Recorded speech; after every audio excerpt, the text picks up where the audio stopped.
Yo, what's going on, guys? And today we'll be talking about the latest reports we've heard from my colleague Michael Scotto and the latest episode of Hoops Hypes podcast. Go check it out. Links in the description. We have on today's SNY's Ian Begley and Stephen Bondy. So in this video, we'll talk about the Knicks free agency news from Isaiah Hartenstein, Precious Achiuwa, and OG Anunoby.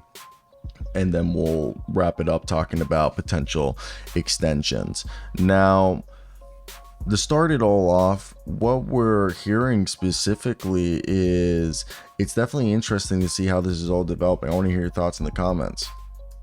So the way it starts is that we hear Michael Scotto talk about the fact that OG Anunoby is on the consensus from Begley, Bondy, and Scotto is that the Knicks are committed to retaining OG Anunoby despite the combination of teams wanting him, specifically teams like the Philadelphia 76ers. The starting price point for a guy like OG Anunoby is going to be $35 million to a max contract annually, depending on the offers that they're going to have to compete from other teams. It is expected, though, injury protections, game played incentives are likely to be a part of the deal due to OG Anunoby's injury history and availability concerns. Now, that's fine. The team, what was freaking amazing with OG Anunoby out there, one of, if not the best team in the league, it seemed like, when he was out there on the floor for them. So for me, I think it is well deserving of the money if this is the route they want to go with OG. Now, moving on from OG, the next guy is, of course, big boy Isaiah Hartenstein.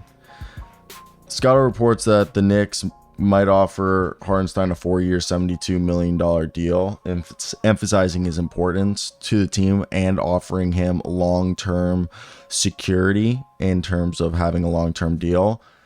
But Stephen Bondy notes the potential competition that we have noted on this channel from Oklahoma City, who could offer a shorter, more lucrative deal along the lines of a Bruce Brown 2-year, with its second year being a team option, about $45 to $50 million, so $20 to $25 million annually. Ian Begley suggests that Hartenstein is going to value stability and the security of a long-term contract, making the long-term deal with him re-signing to the Knicks more likely. As you guys know, Isaiah Hartenstein has progressed, and since this year, he was a guy who averaged like 8-8 this season, but in the playoffs with Mitchell Robinson being out with injury and then coming back and working his way back in the rotation, proved his worth and that he was, a very solid player. He's a guy, he shoots the once in the blue moon three, but maybe one day the three-point shot comes around, but he's one of the better screeners in the league. He's a rim runner.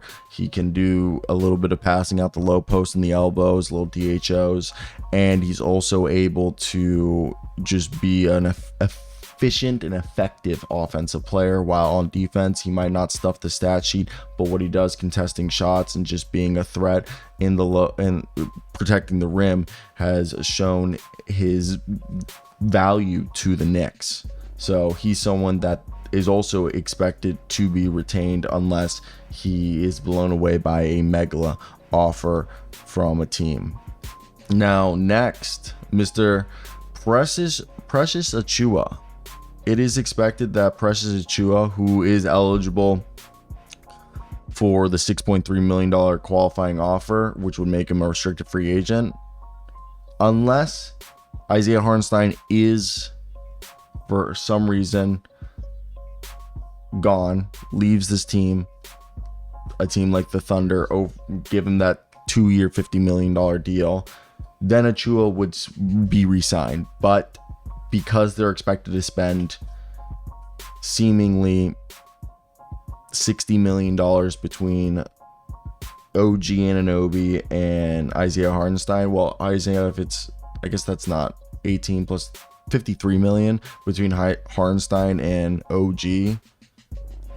They might, even with the qualifying offer, they might not give it to him because that would again put him with the new CBA and the aprons and the luxury tax, they might prioritize payroll, keeping their payroll down and getting a minimum, Jericho Sims, or finding another center in free agency who's on a minimum contract, and let Precious Achiuwa walk, who's going to have interest as he showed his value as a high energy hustle player who can be a very, good spot starter and rotational player.